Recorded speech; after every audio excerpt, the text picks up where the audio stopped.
अभी कुछ साल बीत जाने दो आप, अभी नहीं समझ में आएगा। 2 4 6 साल और आगे बढ़ो आप, आजमगढ़ में दिन में तारे नजर आएंगे। अभी आपने सूखा नहीं देखा, अभी आपने बाढ़ नहीं देखा आजमगढ़ में, अभी आपने कोरोना जैसी महामारी बीमारी नहीं देखी। जब मनुष्य के पाप का घड़ा भरता है तो कुदरत बौखला करके अपना डंडा चलाती है, फिर धरती पर प्रलय की स्थिति बनती। संसार ईश्वर भगवान से चल रहा, हमारे आपके द्वारा भगवान नहीं चल रहे। हम सब लोग किसी ऑलमाइटी सुपर पावर, इस संसार को चलाने वाली कोई शक्ति है, हम लोग उसको नहीं चला रहे, वो हमको चला रहा और हमसे उसकी अपेक्षा है। ईश्वर भगवान ये कहते भाई आप क्या काम करने लगे, हम आपको धर्म के लिए भेजे, आत्मा के कल्याण के लिए मानव जन्म दिया और आप इसको पा करके बुरे पाप कर्म में लग गए और इतना आसान करके सब काम छोड़ करके सारी जिंदगी खाते पीते सोते बिता दिया और मरने के बाद तेरे ही वही मनाने लगते हो। कहते भाई दादा को गड़बड़ ना मुक्ति मिल जाए, उसी तारीख को नोट करके पुण्यतिथि मनाओगे। जिस तारीख को दादा मरे तारीख नोट कर लिया, अब उसी तारीख पर हर साल पुण्यतिथि, फिर क्वार के महीने में पितृ विसर्जन करोगे, साल भर के लिए दादा को पानी सप्लाई करोगे कि दादा हमारे प्यासे न रह जाए। बताओ आपका पानी दादा तक पहुंच जाएगा? क्या आडंबर पाखंड करते हो। जो कुछ करना है जीते जी करो, गुरु की खोज करो, संतों के सत्संग में जाकर पढ़ो समझो और अपनी जीवात्मा के कल्याण के लिए स्पिरिचुअल एक्सपेरिमेंट जो संत महापुरुष बताया, आध्यात्मिक साधना, योग, कसरत, अभ्यास, पूजा पाठ, भजन भक्ति करो। 10वां जीते जी मना लो, अपने तेरे ही जीते जी मना लो। ये तो महापुरुषों ने कलयुग में एक परंपरा बना दिया, साइकोलॉजिकल मनोवैज्ञानिक असर डालने के लिए बाहर में बनाया गया। लेकिन असली 10वां असली तेरे ही क्या है? 10वां किसको कहा जाता है? और 10वां जीते जी मनता है। हमारी शरीर की संरचना बड़ी जटिल है। इस शरीर में देखो 9 दरवाजे एक्सटर्नल और 1 दरवाजा इंटरनल है।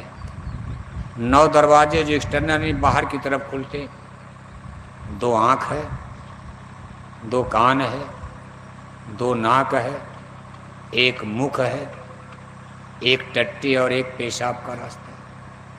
ये 9 दरवाजे शरीर के नाभदान की तरह नाली हैं।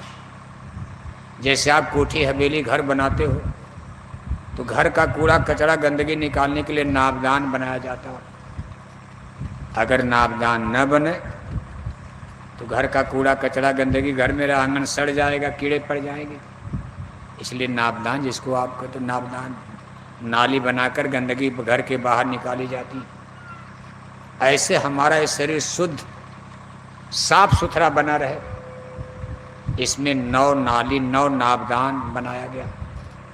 नाकों से देखो बलगम निकलता है, नाक से क्या नहीं फूल निकलता है। आप ऐसे करते हो तो बलगम निकलता, फेंक देते हो। 2 दिन आँख ना धो तो कीचड़ निकलता, आँखों से भी गंदगी निकलती, कीचड़। 2 दिन मंजन दातन ना करो, मुंह बदबू करेगा, मुंह से भी गंदगी निकलती। कानों से देखो खोंट निकलता, आप ऐसे लकड़ी डाल करके गंदगी निकालते हो। नीचे टट्टी का रास्ता, उसमें गंदे पेशाब का रास्ता। ये 9 दरवाजे 9 ना, इसको इंद्रिय दरवाजा कहते हैं। ये बाहर की तरफ खुलते भाई शरीर की गंदगी निकलती रहे। यही गंदगी निकलना बंद हो जाती तो बीमारी हो जाती, पॉइजन। शरीर में फिर जहर, ब्लड में खून में जहर फैलने लगता। जैसे सही टट्टी 3 दिन हो गया, टट्टी ये नहीं हो रही, अब वो पेट में पॉइजन यानी जहर बनेगा। फिर आपका लीवर, आपकी किडनी, आपका लेंस डैमेज होगा, बड़ी बड़ी बीमारियां फैल जाएंगी, ज़िंदगी बचेगी नहीं। चाहे पीजीआई जाओ, चाहे आप लखनऊ जाओ, चाहे दिल्ली अमेरिका चले जाओ, बचने वाली तो फिर नहीं हुआ। इसलिए नावदान से जब गंदगी बहती रहती, समय से टट्टी, समय से पेशाब, समय से नाक से बलगम निकले, समय से मंजन करो, दातन करो, गंदगी दांतों को साफ करो, आँखों का कीचड़ निकले, कानों का खोट निकले, ये 9 दरवाजे शरीर में एक्सटर्नल है। एक 10वां दरवाज़ा गुप्त है। ये 10वां दरवाज़ा जब साहब कबीर ने लिखा, 10 द्वार का सुंदर महल प्रीतम ने दिया बनाई, लोग बड़े आश्चर्य पर कहा महाराज 10 दरवाजे का महल, शरीर में तो 9 दरवाजा है और आप कहते भाई 10 दरवाजे का ये महल है मनुष्य शरीर, इसमें 10 दरवाजे हैं इस महल के अंदर। तो साहब कबीर ने कहा भाई 10वां दरवाज़ा देखो, दोनों आँखों के बीच में, जहाँ दोनों भौहें मिलती हैं, दोनों आँखों के मध्य भाग में नासिका का अग्रभाग, इस पॉइंट प्लेस स्थान को हिंदू ग्रंथों में आज्ञा चक्र, छठा चक्र, तीसरा तिल, चूँकि 9 दरवाजे नीचे 10 से इसको 10वां द्वार भी कहते हैं। 10वीं गली 10वां द्वार, इसी रास्ते हमारी आत्मा माँ के गर्भ में उतारी जाती है और इसी रास्ते से दोनों आँखों के बीच में माँ के गर्भ में इसको सिचुएटेड किया जाता। 5 महीने 10 दिन में पिंड पिजड़ा बनकर तैयार होता। बच्चे का पिंड शरीर, और जब 6ठा महीना लगता तब जीवात्मा को ब्रह्मांड से उतार कर अंदर अंदर इंटरनल, बाहर में नहीं पता चलेगा, माताओं को भी नहीं पता चला और बच्चा गर्भ में आ गया, जीव गर्भ में आ गया। लेकिन जब उसमें गुदगुदी होती, मोशन होता, आत्मा के शरीर से बिजली आते, पंखा चलने लगता, मशीन, ऐसे जब आत्मा आती है तो बच्चे का शरीर माँ के गर्भ में कांपने लगता। तब माताओं को एहसास होता है कि जीव गर्भ में आ गया। 9 महीने माँ के गर्भ में रहने के बाद तब आपको आजमगढ़ में उतारा गया, सीधे आसमान से नहीं, माँ के गर्भ में। रास्ता देखो परमेश्वर ने कैसा बनाया, सीधे आसमान से नहीं, स्वर्ग से नीचे गिरा, जैसे पानी बरसाया जाता, ऐसे भी आपको नीचे उतार सकते थे। लेकिन उन्होंने तरीका पहले माँ के गर्भ में लाए, एक पड़ाव वहाँ पड़ा 9 महीने का, इसके बाद अब माँ के गर्भ के बाहर करेंगे। भूम परत भा ढाबर पानी, तिमि जीवा हिमाया लिपटानी। जिस दिन माँ के गर्भ के बाहर किया, हम लोग माया की बाजार में आ गए। माया महा ठगनी हम जानी। माया ने हमारी इस 10वीं गली पर पर्दा डाल दिया। माँ के गर्भ तक ये 10वां दरवाज़ा खुला था, दिखाई दे रहा था अंदर में जीव कहाँ से आ रहा, तब न माँ के गर्भ में जिंदा रहता काल कोठरी में। लेकिन ज्यों ही संसार में आए, पैर नीचे हो गया, सर ऊपर हो गया। माँ के गर्भ में सर ऊपर पैर नीचे, तब ये दरवाज़ा खुला, सीधे आसमान ब्रह्मांड दिखाई दे रहा। गर्भ के बाहर आए तो पैर नीचे, सर ऊपर हो गया। ये कपाट माया ने बंद कर दिया। जैसे सूरज पर बादल आ गए, सूरज पर कोहरा आ गया, दिन दहाड़े अंधेरा हो जाता, ऐसे ही जब इस पर पर्दा पड़ गया तो अंदर की चाल ढाल सब खत्म हो गई, देखना सुनना। तब हमको आपको अंबारी, आजमगढ़, जमीन जायदाद दिखाई देने लगा, मम्मी पापा दिखाई देने लगे, या बच्चा मम्मी पापा करने लगा। पहले तो रोया था कि कहाँ कहाँ भेज दिया, हे परमेश्वर हमको कहाँ भेज दिया जंगल में। लेकिन जब ये दरवाज़ा माया ने बंद करके भुला दिया, भूम परत भा ढाबर पानी, तिमि जीमा ही माया लिपटाने। फिर माया ने बाजार लगाई, अंबारी की बाजार, माहुल की बाजार, जमीन की बाजार, कोठी हवेली की बाजार, और सब झूठी बाजार, माया की छाया। न अंबारी सही है, न आजमगढ़ सही, न दिल्ली सही, न लखनऊ सही, न कोठी सही, न हवेली सही, कुछ सच है। गो गोचर जहलो मन जाई, सो सब माया जानो भाई। लेकिन अंदर का बंद कर दिया तो यही माया की बाजार में। अब जब इसको जीव ने देखा, धीरे आकर्षण बढ़ा, जीव हृदय अति मोह विसेखी, छूट न ग्रंथि परे किम देखी। एक एक चीजों के प्रति आकर्षण बढ़ता गया। इसको पाने की इच्छा बच्चे में पैदा होने लगी। फिर उसने कहा भाई कैसे मिलेगा? अरे कहा पैसा होगा तब मिलेगा। ये कार कैसे में? कहा पैसा। कहा पैसा कैसे मिले? कहा इंजीनियर बनो, डॉक्टर बनो। अब इंजीनियर डॉक्टर बनने के चक्कर में, मास्टर टीचर ट्यूटर प्रोफेसर बनने के चक्कर में लक्ष्य क्या है? कार। लक्ष्य क्या है? कोठी हवेली। पाना क्या है? जमीन बगीचा। और उसके लिए पैसा चाहिए। पैसा मिलेगा नौकरी चाकरी करेगा, इंजीनियर बनेगा, डॉक्टर बनेगा, प्रोफेसर बनेगा। और बन गया, 2-2, 3-3 लाख तनख्वाह मिलने लगी। 50-50 लाख की कार, मोटर, जमीन जायदाद सब बना लिया। और इसी बेड़ी बंधन में जीव फंस करके रह गया। अपनी आत्मा के बारे में तो भूल ही गया। बंधे तुम गाढ़े बंधनान, फंसे तुम गाढ़े बंधनान। ये माया की झूठी मंडी बाजार।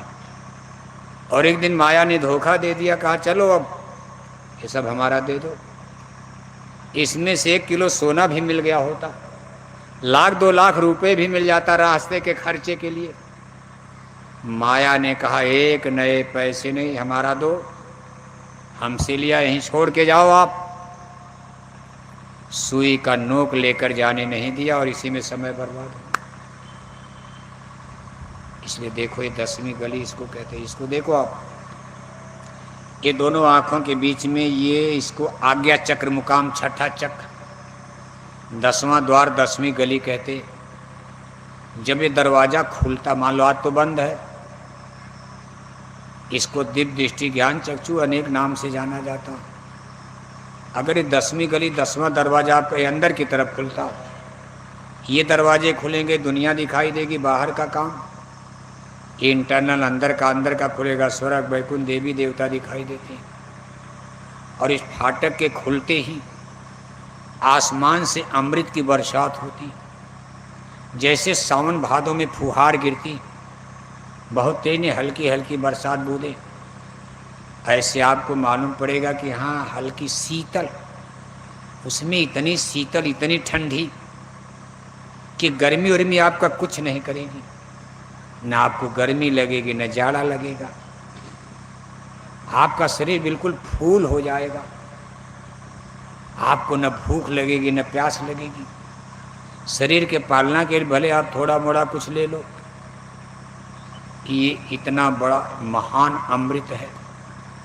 इसको नाम कहा गया है। आप रामायण पढ़ते हो ना, ये नाम नहीं जो आप किताब में पढ़ते हो। कहा कहलक कहो मैं नाम बढ़ाई, राम न सके नाम गुण गाई। इसको संतों ने शब्द कहा है, वेद वाणी ब्रह्मवाणी।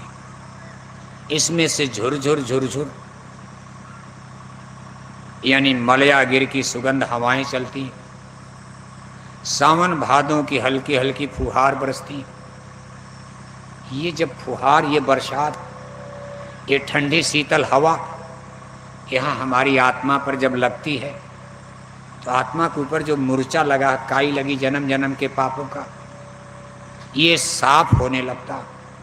ज्यों ही नाम हृदय पड़ा, भया पाप का नाश, मानव चिन्ह आग की पड़ी पुरानी। ऐसा ये पानी, ऐसा जल है। और ये आपके अंदर कहीं उधार नहीं लेना, पैसे से खरीदना नहीं कि गरीब हो नहीं लोगे आप। सब है सुलभ सब दिन सब देशा, सेवत सादर समन कलेशा। ये नाम का अमृत, नाम का जल परमेश्वर ने सबके घट घट में भर कर रख दिया है। घड़ा का घड़ा, समुंदर का समुंदर भरा, घटने वाला नहीं। कहा घट घट व्यापी साइया, सोनी सेज न को, सबना मैं सांचा धरी। बस ये दरवाजा आप खोल लो।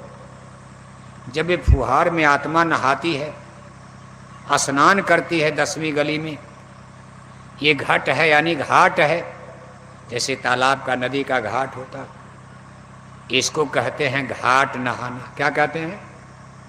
क्या कहते हैं? बोलो जरा, सही सही पढ़ लो, नहीं तो नेता लीडर धर्म के नाम पर मरवाई डालेंगे आप। मिलना जुलना कुछ अब है नहीं, नेतागिरी उरी सबकी खत्म होने जा रही है, संसार प्रलय पर खड़ा है। देखो इसको कहते हैं घाट नहाना। क्या कहते हैं? अब आप दादा के मरने के बाद नदी में जाके घाट नहाते हो, दादा अपना घाट नहाए? ये घाट तो सूना रहेगा जहाँ अमृत बरसता। ये नदियों के पानी में तो गंदगी है, आप नहा रहे हो, दादा तो गए।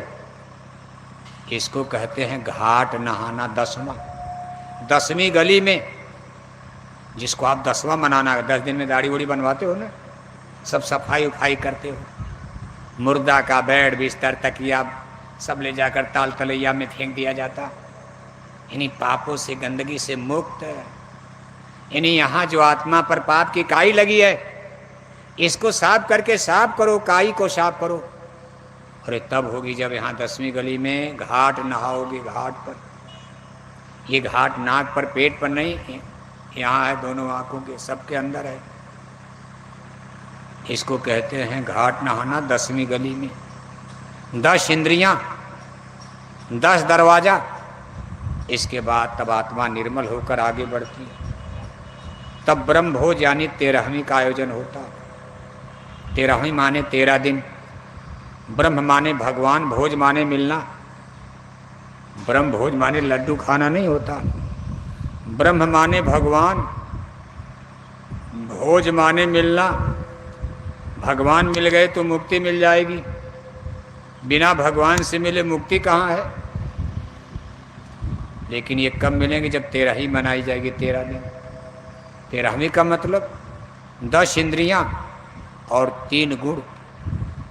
ये हमारी आत्मा के लिए माया ने जाल बनाया।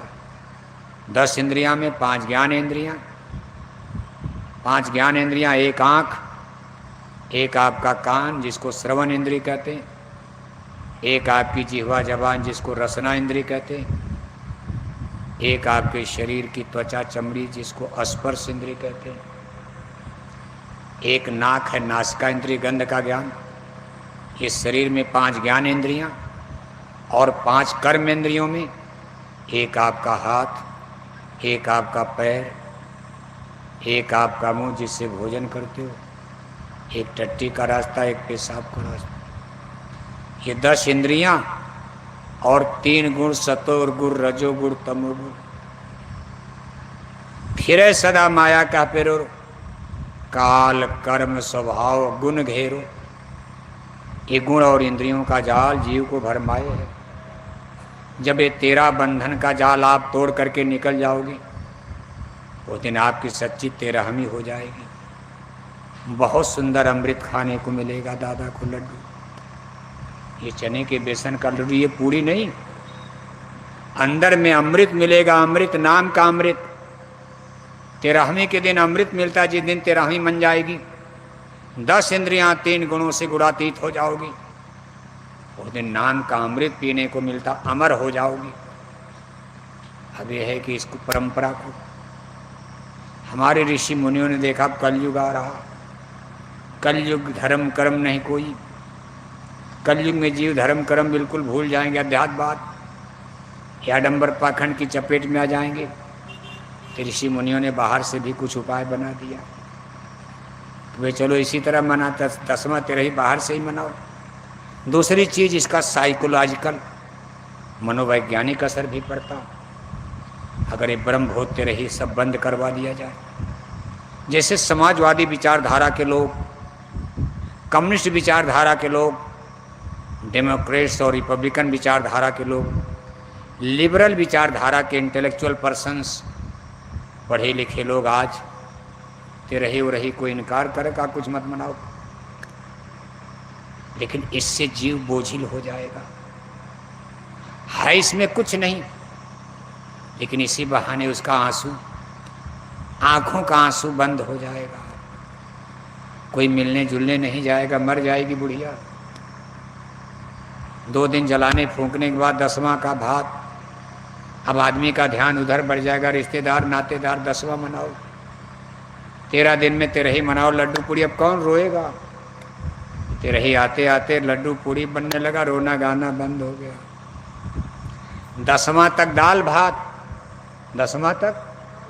जिस दिन मरे चूल्हे में आग नहीं, जिस दिन मरे चूल्हे में, और 10वां आते आते दाल भात, और 13ही आते आते, 13ही के बाद 13ही आते आते लड्डू पूड़ी, 13ही आते आते मालूम पड़ता शादी ब्याह हो रहा, लड्डू बन रहा, पूड़ी बन रही, किस्म किस्म की सब्जी। और 13ही के बाद, 13ही के बाद फिर पूआ पकवान खाओ, ज़्यादा खाता। अब वही साल भर में पुण्यतिथि मना दी जाएगी, पानी वानी अर्पण कर दिया जाएगा, दादा को मुक्ति मिल गई, काम खत्म। और साल भर में एक दिन फिर पुण्यतिथि मना देंगे कि दादा की मुक्ति में कोई अंदेशा ना जाए, बिल्कुल पार हो जाए। ये सब साइकोलॉजिकल प्रभाव डालने के लिए कि लोग अपने पूर्वजों के दुख तकलीफ को भूल जाए, इसी बहाने ये ऋषि मुनियों ने सब प्रोपोगंडा, ये कर्म कांड, बाह्य अनुष्ठान धार्मिक बना दिया। बाकी से दादा को कोई फायदा मिलने वाला, आप चाहे 1000 को लड्डू पूड़ी खिलाओ, चाहे 10,000 को खिलाओ, लेकिन जो लोग जी रहे हैं, जो मर गए हो तो गए, जो लोग जिंदा हैं वो लोग खुशी का जीवन जीने लगे, उनके जीवन में फिर खुशी आ जाए, अपने दादा को धीरे धीरे भूल जाए, रोना गाना बंद करके गाड़ी आगे बढ़ जाए। इसलिए ऋषि मुनियों ने सब परंपरा जो जी रहा उसको तो जीने दो, उसको लाभ मिलता है सब चीज़ मनाने से। इसलिए समाजवादी विचारधारा की, साम्यवादी विचारधारा की, सोशलिस्ट और कम्युनिस्ट लोगों से हमारी अपील है, आप किसी परंपरा को तोड़ने के पहले एक अच्छी खूबसूरत परंपरा जनता को पहले दो। आप पुरानी सड़क सब तोड़ दोगे, नई सड़क बनाना जानते नहीं हो, शराब पीकर आप समाज को क्या दिशा दोगे? ये नेता लीडर समाज को संभालेंगे? ऋषि मुनि संभालते थे, जंगल में हड्डी गला के तपस्या किया, बीड़ी तक नहीं पीते थे, लहसुन प्याज तक नहीं खाते थे, तब उन्होंने समाज के नियम बनाए, नीति बनाई।